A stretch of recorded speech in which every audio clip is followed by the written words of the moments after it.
qué medida esta iniciativa que yo mencioné al principio, aislada, ha favorecido realmente los progresos de estos alumnos. Los niños dicen, yo he progresado muchísimo. El profesor dice, ahora hablan muy bien, pero en base a que no es bastante subjetivo. Sería importante desarrollar una manera más objetiva de medirlo. Cyberland es precisamente un lugar donde se encuentran los profesores de lenguas que trabajan con tecnologías y ahí intercambian, pero son es un poco interno. Lo que decía, hace falta esa evaluación exterior para medir los impactos. Y precisamente en Inglaterra, en Gran Bretaña, están trabajando mucho este aspecto, esa preocupación. Han iniciado un estudio científico de los podcasts, por ejemplo, es decir, sobre las prácticas de enseñanza y la adquisición de los conocimientos a nivel universitario.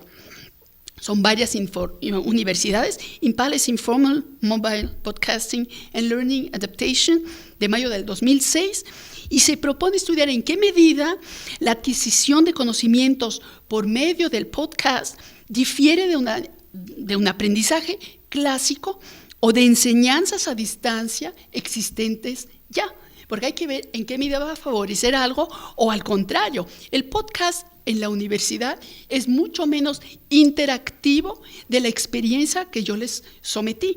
Es decir, que el podcast, el profesor está haciendo lo que yo, graba su clase y el alumno la puede escuchar en una computadora y se acabó. Ven la diferencia, me parece importante. Vamos a concluir. Me ha llamado mucho la atención al hacer este trabajo la emergencia de experiencias similares. Se debe o no se debe, no lo sé, la globalización, seguramente. El caso de una profesora de español, también escogí a propósito de español, fronteriza, en una escuela tipo collège SECPA, o ambición réussite, son donde los muchachos tienen más dificultad de aprendizaje. Y lo que el profesor Longuet explicaba ayer, se les aparta del sistema. Pues con esto, justamente, han mejorado precisamente. Destaca del experimento lo siguiente: una nueva representación de la lengua cultura española, antes sinónimo de cierto clasicismo escolar, mientras que ahora para los muchachos, dice, forma parte de una cultura joven. El español ya no es un objeto escolar, forma parte de la cultura MP3. Afirma que los alumnos ya no van a clase para aprender una lengua, sino para hablarla. Entonces, lo que ella hizo es que al final las grabaciones de los alumnos, cuando quedaban así de maravillas, las colgaba de la página web de la escuela. O sea que los muchachos a los que se les decía que eran inaptos para las lenguas, ahí están en la web que pueden consultar. Bueno, entonces, a través de esta experiencia de Audionomad, yo quise mostrarles en qué manera las TIC modifican considerablemente la enseñanza a nivel de contenido, enfoque, relaciones didácticas y pedagógicas. Implican los diferentes actores sociales, políticos, evidentemente, la familia y la institución. Ya, gracias.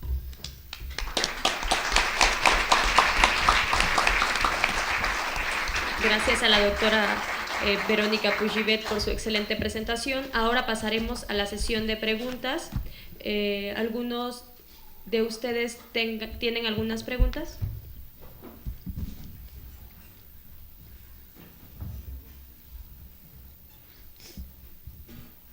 Por acá abajo.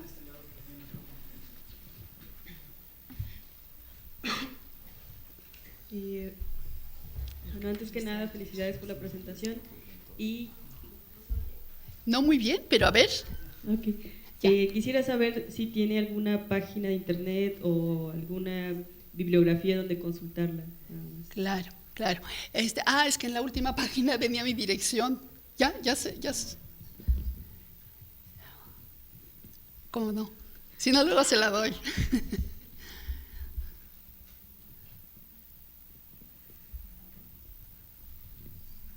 Es fácil, es Pujibet, arrobas, paris.iufm.fr. Y ahí le puedo mandar a la página.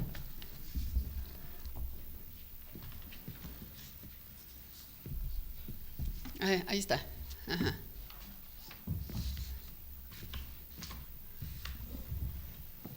¿Alguien más tiene una pregunta?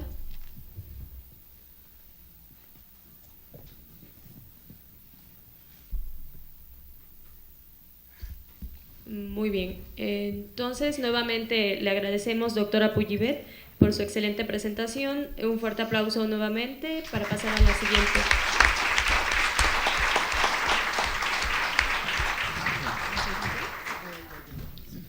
A continuación es el turno de la doctora María Cantizano.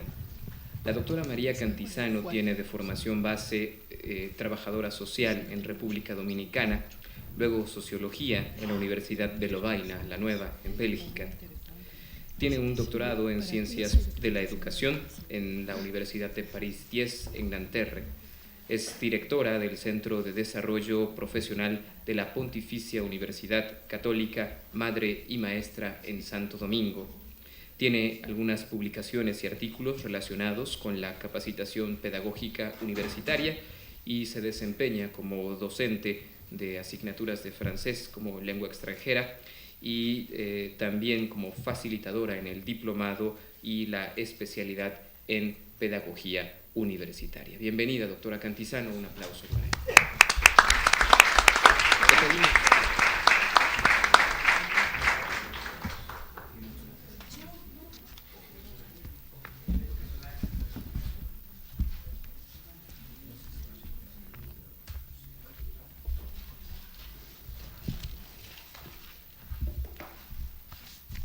Muy buenas tardes. Muchas gracias. Expreso el gusto grandísimo que me da compartir con todas y todos estas reflexiones que yo he llamado Aprender francés sin perder mi identidad. Y me es todavía más grato hacerlo en territorio mexicano, un territorio en donde hombres y mujeres han dado y siguen dando muestra fehaciente del trabajo a favor del respeto a vivir dignamente, contrario a las condiciones inhumanas que produce el denominado proceso de la globalización. Quiero igualmente saludar la iniciativa de la Asociación Francesa de Educación Comparada e Intercambios. Quiero reconocer a la Universidad de Veracruzana, en la persona de Camilo García, la acogida, la planificación, pero sobre todo el oportuno tema que es globalización, migración y escuela, en el interés de socializar acerca de la integración y adaptación de las poblaciones migratorias y no migratorias a los sistemas educativos en el mundo. Valoro que discutir, integrar, interpretar y producir los cambios que nuestras realidades requieren es tan impostergable como pertinente. La propuesta, como les digo, la titulo Aprender francés y perder mi identidad, y se desprende de mi práctica docente y de la tesis que presenté para la obtención del doctorado en Ciencias de la Educación. Evidentemente que el escenario del quehacer docente en República Dominicana, como en muchos espacios latinoamericanos, es también el de una sociedad globalizada a partir del denominado modelo económico neoliberal, cuyas transformaciones a través de las políticas globales alcanzan a la sociedad en su conjunto. Estamos en una fase de cambios políticos, económicos, y los efectos negativos y o positivos son palpables y las consecuencias visibles. Se ha afectado nuestra identidad y con ella nuestras costumbres, nuestra cultura, nuestros valores y nuestras conductas.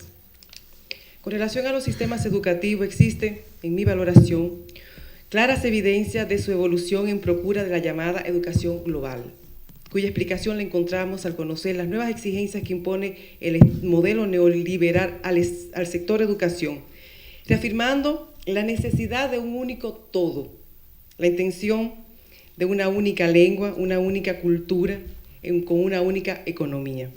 Naturalmente que esta única lengua, las intenciones son que sea el inglés, con el argumento de que es la lengua reconocida como la de los negocios, de los avances tecnológicos, científicos, entre otros.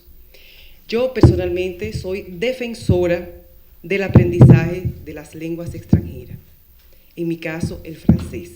Ahora bien, ante el carácter claramente ideológico de los contenidos de la enseñanza en relación con lo social, lo político y lo económico, defiendo entonces la enseñanza y el aprendizaje de la lengua francesa, siempre y cuando, a través de este proceso, no se contribuya al aniquilamiento y deformaciones del desarrollo del pensamiento humano, sino que constituya una garantía a la preservación y el respeto de identidades sociales que a su vez favorecen la integración de las sociedades y el desarrollo de ideales comunes, dándole sentido y coherencia a la vida de hombres y mujeres que comparten un determinado espacio geográfico.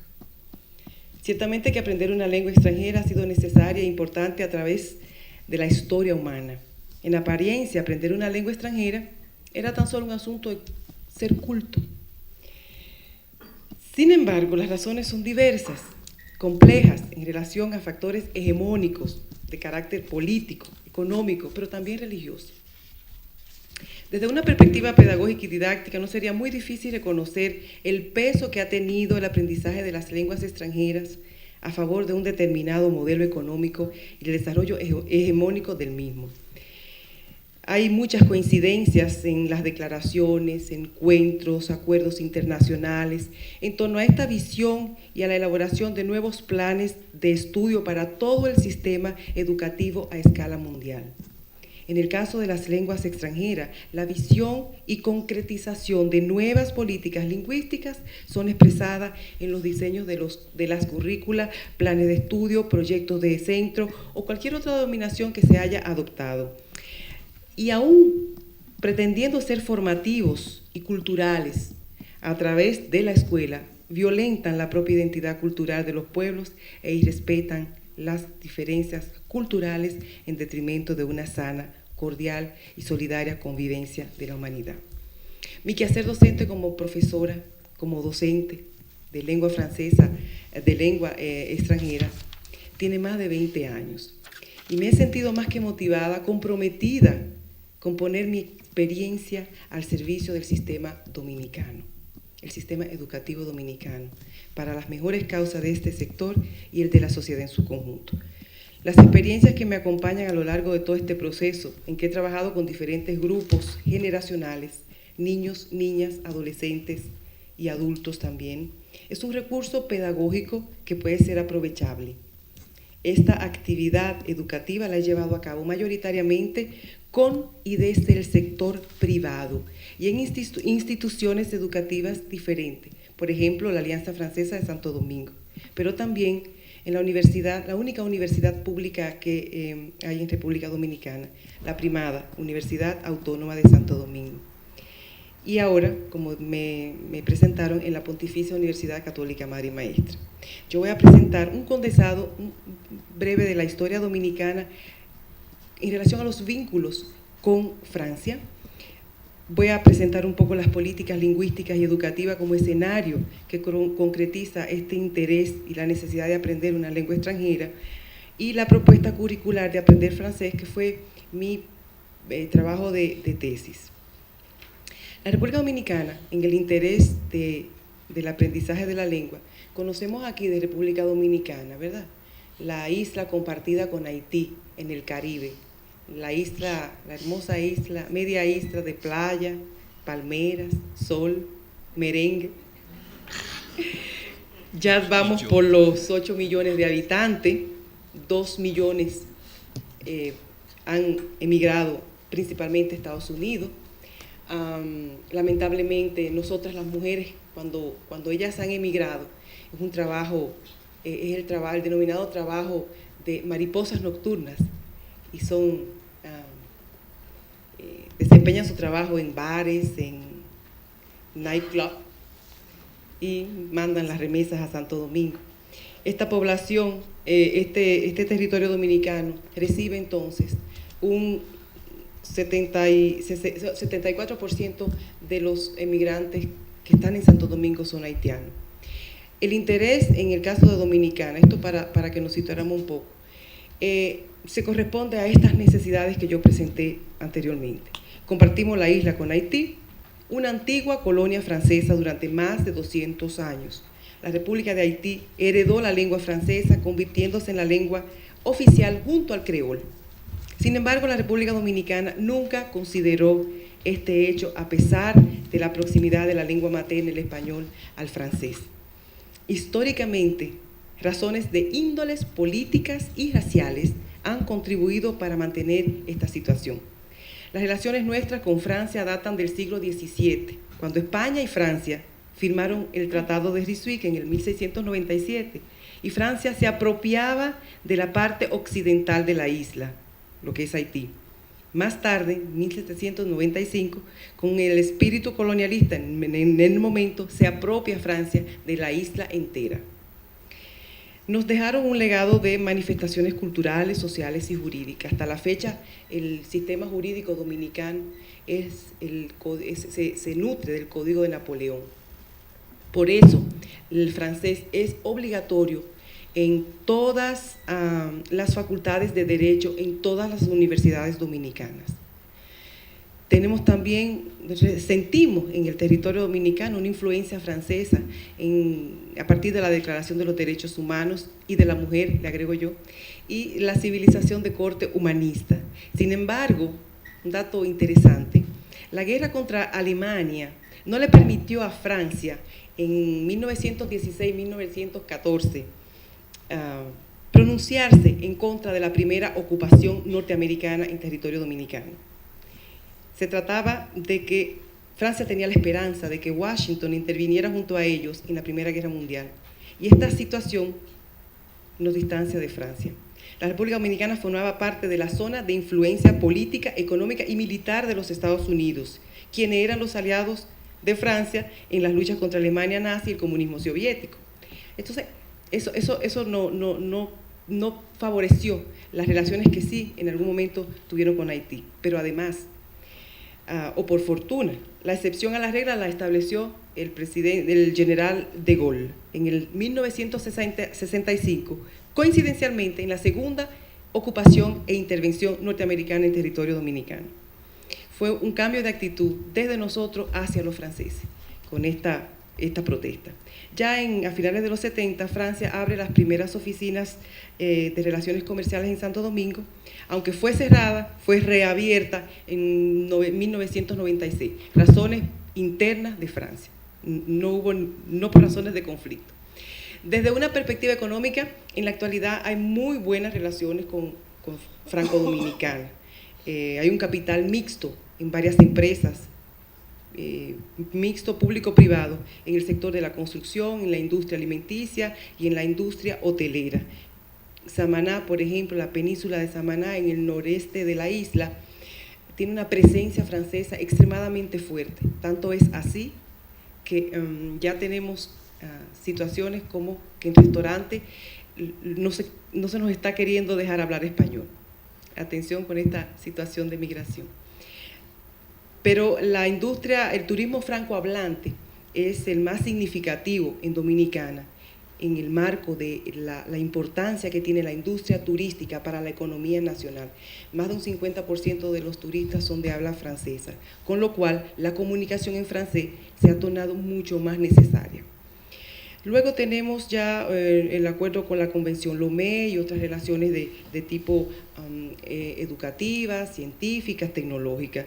Y en sentido general hay una muy buena relación y un prestigio de la lengua francesa a través de la Oficina de Cooperación Lingüística y Educativa y de las 4 alianzas francesas que están en Santo Domingo.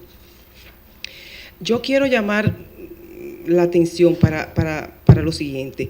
A pesar de que nosotros compartimos la isla, las relaciones entre Dominicana y Haití, me apena muchísimo tener que decirlo, pero no han sido las mejores. La historia dominicana da a conocer la ocupación haitiana en 1822, pero también los haitianos ocupando a Dominicana, pero también la matanza de 30.000 haitianos y haitianas, y haitianos, dominico-haitianas, a la época del dictador Trujillo. Desde entonces, la interpretación de esta historia muestra la amenaza haitiana para la esencia hispánica de la nación y por la seguridad del país, introduciendo y desarrollando de esta manera una cultura profundamente racista. Lo digo con mucha vergüenza. Por otra parte, la presencia de 900.000 haitianos en territorio dominicano es la cifra que el gobierno quiere dar a conocer. Extraoficialmente hablamos de 1.300.000 haitianos y haitianas trabajando en Dominicana. Y esto requiere una atención especial. Hay unas condiciones de irregularidad en la que el gobierno, el Estado dominicano, tiene conocimiento, pero no tiene voluntad, además de no tener moral para enfrentar la situación debido a las turbias relaciones laborales que mantiene en franca violación a los derechos humanos de esta población haitiana.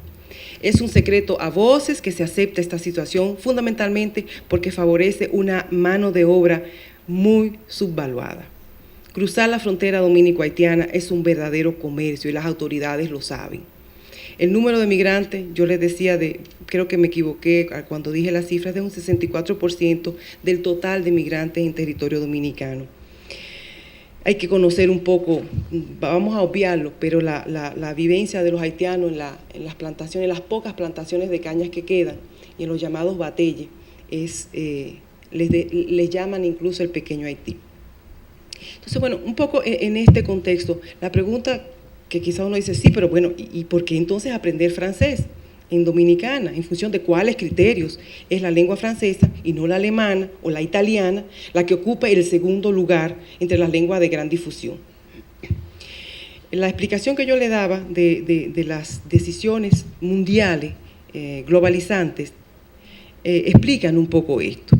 En su calidad de miembro de la UNESCO y comprometido con el desarrollo de la globalización, República Dominicana es signataria de los acuerdos establecidos a partir de la Conferencia Educación para Todos, en el 1990, en donde todos los países signatarios reconocen el derecho de todas las personas de tener una educación de calidad desde su nacimiento, resaltando como calidad, entre otras ventajas, el aprendizaje de lenguas como mediación a la toma de conciencia de la diversidad cultural.